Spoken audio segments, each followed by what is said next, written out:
Bismillahirrahmanirrahim. Assalamualaikum anak-anak soleh-soleha. Apa kabar? Bertemu lagi dengan Bu Rosi pada tema 2, Persatuan dalam Perbedaan, muatan pelajaran SBDP. Kompetensi dasar KD 3.3 memahami penampilan tari kreasi daerah, dan KD 4.3 menampilkan tari kreasi daerah. Untuk pembahasan yang pertama, kita akan membahas mengenai pola lantai dalam gerak tari. Pola lantai merupakan garis yang dilalui penari saat melakukan gerakan tari. Pola lantai dapat dibentuk secara tunggal, berpasangan, ataupun berkelompok. Ada 2 pola garis dasar pada pola lantai, yaitu pola garis lurus dan pola garis melengkung. Yang termasuk pola garis lurus yaitu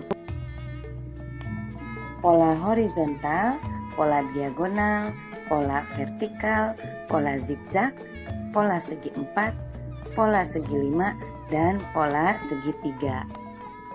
Sedangkan untuk pola garis lengkung ada beberapa macam juga ya anak-anak. Di antaranya adalah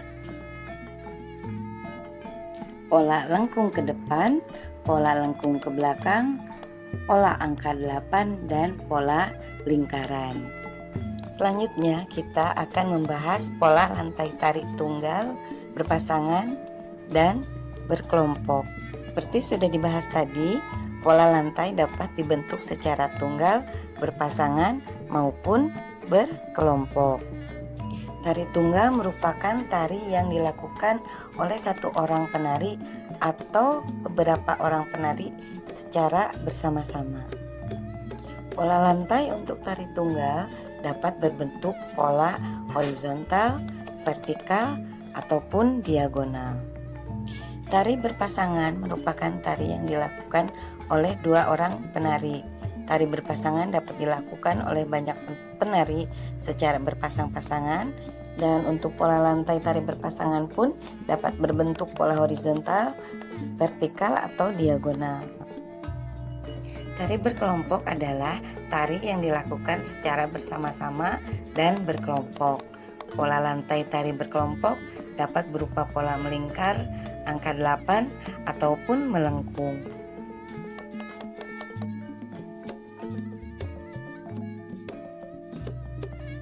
Selanjutnya kita akan membahas tentang pola lantai pada tari daerah. Dalam melakukan tarian, penari biasanya berpindah-pindah tempat atau berubah posisi melalui suatu gerakan. Perpindahan tempat tersebut mengikuti sebuah formasi yang disebut pola lantai yang sudah kita bahas tadi ya anak-anak. Pada saat melakukan gerakan dalam tarian daerah, harus diperagakan secara selaras agar tarian tampak indah. Nah anak-anak, dengan adanya pola lantai tadi, tarian akan tampak lebih indah dan bervariasi gerakannya, karena para penari mengikuti formasi pola lantai yang telah ditentukan sebelumnya. Kalian masih ingat kan beberapa pola lantai yang sudah kita bahas tadi?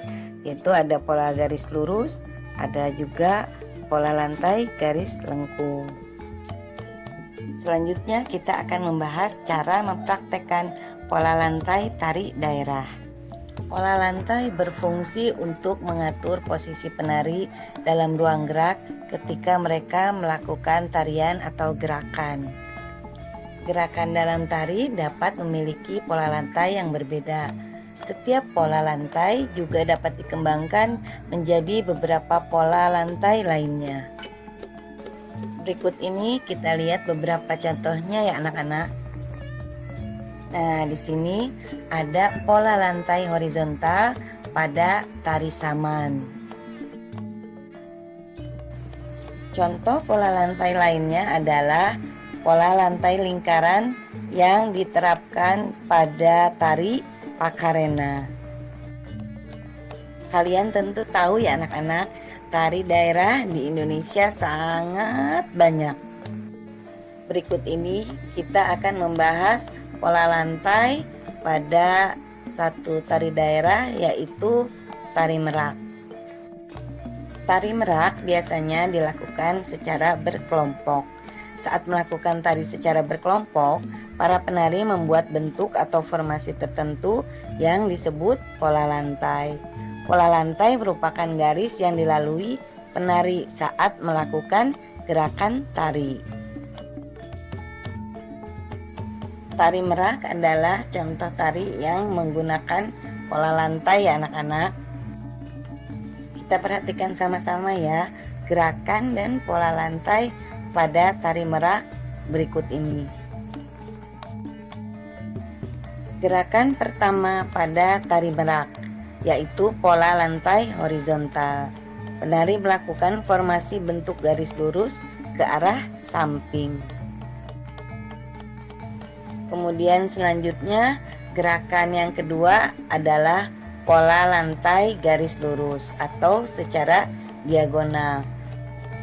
Dilakukan dengan saling berhadapan.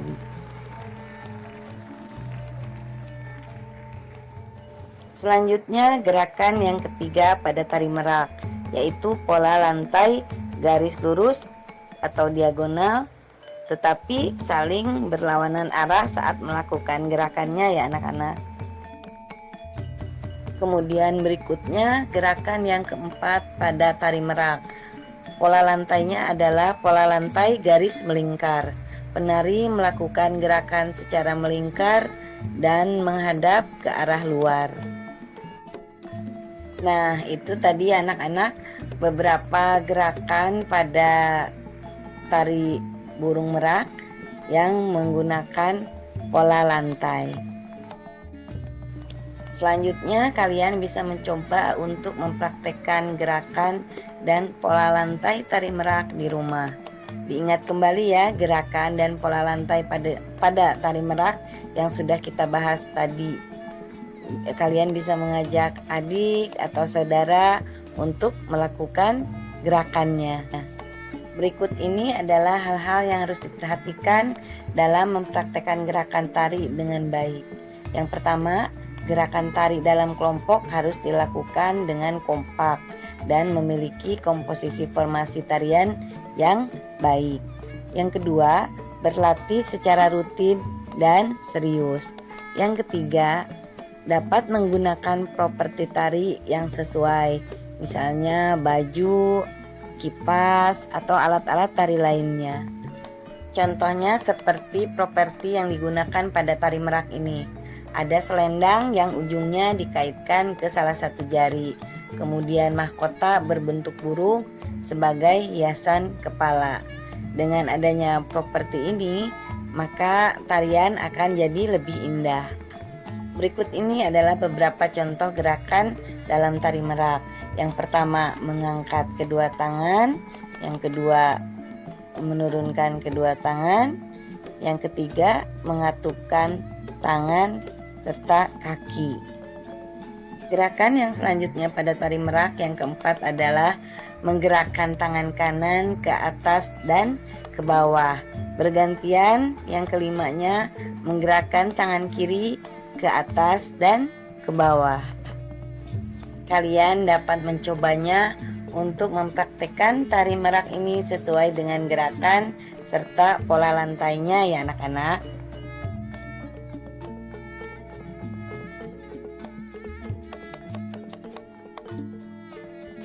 Selanjutnya kalian buka buku tema 2-nya dan baca mulai dari halaman 11. Kemudian kerjakan tugasnya yang ada pada halaman 14.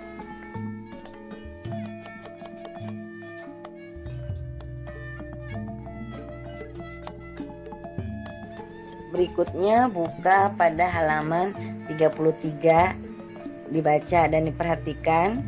Kemudian kerjakan tugasnya pada halaman 34 ya anak-anak. Selesai sudah materi kita untuk kali ini. Terima kasih sudah menyimak video pembelajaran kali ini ya anak-anak. Wassalamualaikum warahmatullahi wabarakatuh.